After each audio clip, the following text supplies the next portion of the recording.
Who doesn't love a good wedding, right? Okay, Joseph Smith and Emma Hale get married and become Joseph Smith and Emma Smith.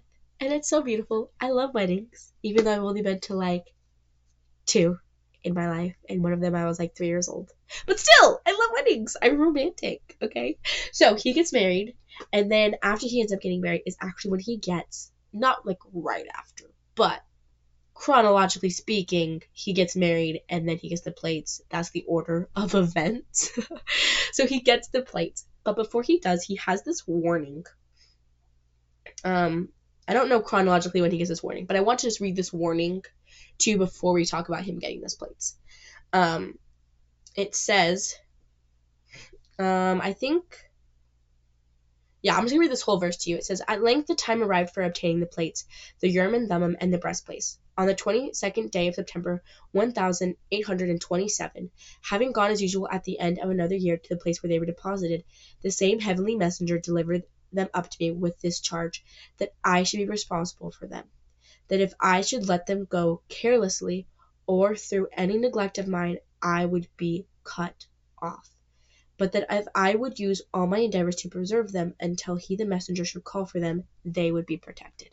Okay, so he gets this like pretty serious thing, and I just imagine this being like a movie, and someone like, you get this like serious like warning of like, do this or else you'll die, like very dramatic, and then someone's like, okay, like chill, dude, it's not that dramatic, but then like the next second somebody's like their head cut off or something like that. Hopefully that makes sense. But what I'm trying to say here is that you could read this and be like, okay, listen, Mr. Moroni, like, that's a bit dramatic. Like, nothing's really gonna happen. Like, who actually cares about these gold plates, right? But we're gonna read something in a second. But first, I want to relate this to your spirituality. Your spirituality, your spirit, your light is so precious. It has to be protected and it has to be nourished. And if we're careless, what happens? And we're going to talk about that in this next verse. I soon found out and we're in verse 60 if anyone's following along. I soon found out the reason why I had received such strict charges to keep them safe, and why it was that the messenger had said that when I had done what was required at my hand, he would call for them. For no sooner was it known that I had them than the most strenuous exertions were used to get them from me. Every stratagem that could be invented was resorted to for that purpose. The persecution became more bitter and severe than before, and multitudes were on the alert continually to get them from me if possible. But by the wisdom of God, they remained safe in my hands. Okay, just imagine this. Okay, you're living in whatever town you live in, and just imagine that almost every single person in that town, but a few friends, your wife and your family, everyone else, almost everyone else at that point is out to get you and to steal these gold plates from you. That would be pretty freaking scary. Like, going to bed at night and not knowing like what's gonna happen, or being afraid to go to sleep because you're worried like, I'm gonna steal these and then I'm gonna be persecuted by God, or whatever, like whatever that fears is on his mind. That's pretty scary.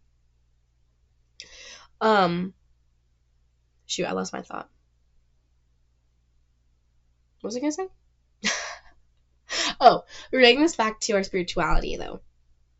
If we are not careful, Satan is going to use every stratagem that there is to weaken you and to drown you. Not literally, but you get my point.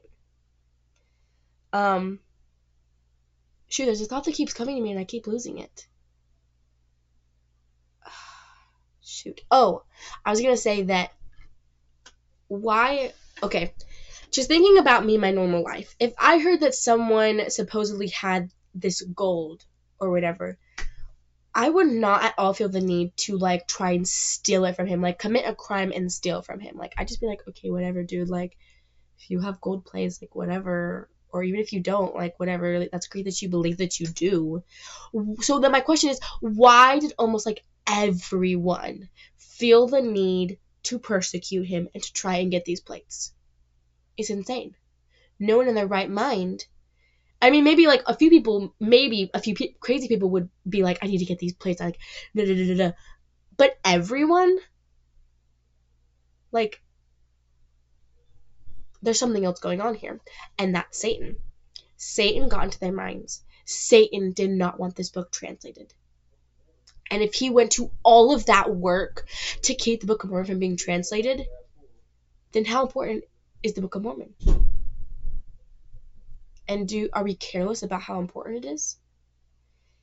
If everyone went to so much work to stop it from being around, and if God and Joseph Smith went to all of this work to have it happen, then how important is this book? And do we cherish it? Because the beautiful thing about reading this history is that we really get this insight into all that happened so that we could have this book. And it was a lot. It was pretty crazy. So maybe just take a few minutes today to read a few verses and be a little bit thankful for everything that Joseph Smith went through to keep those plates safe so that we could have the Book of Mormon.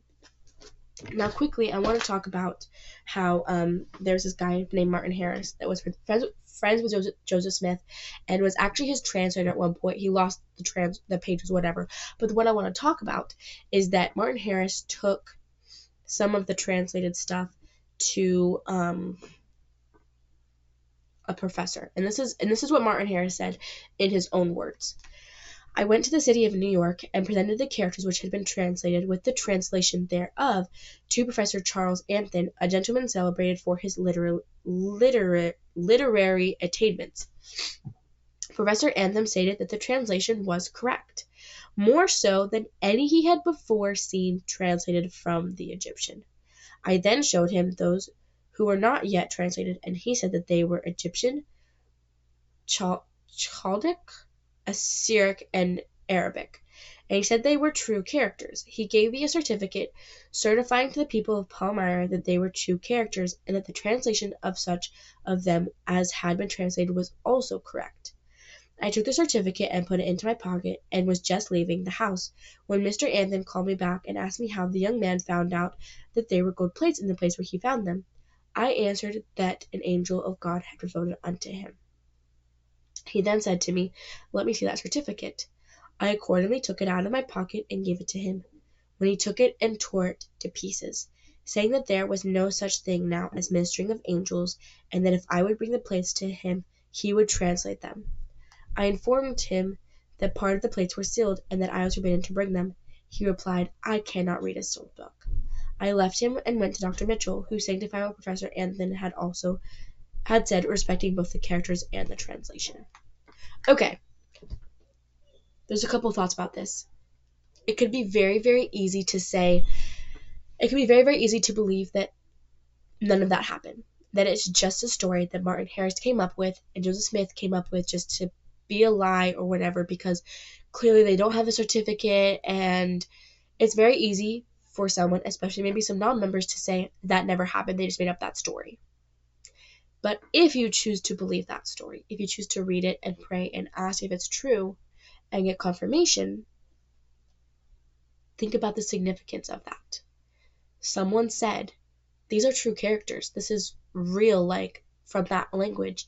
And this is the real translation. Someone affirmed what Joseph was doing. That's pretty epic. So I'm just going to leave you with that thought. And I will see you next week, I guess. But I invite you to take some time to study some of these things, whatever from this week that's on your heart that you think you should study and really gain a testimony of. Just pick a couple verses. Maybe one of the events, like maybe you study the angel visiting, or him getting the plates, or Martin Harris. Just pick something, read about it, and learn if it's true. And I'll see you next week. Bye.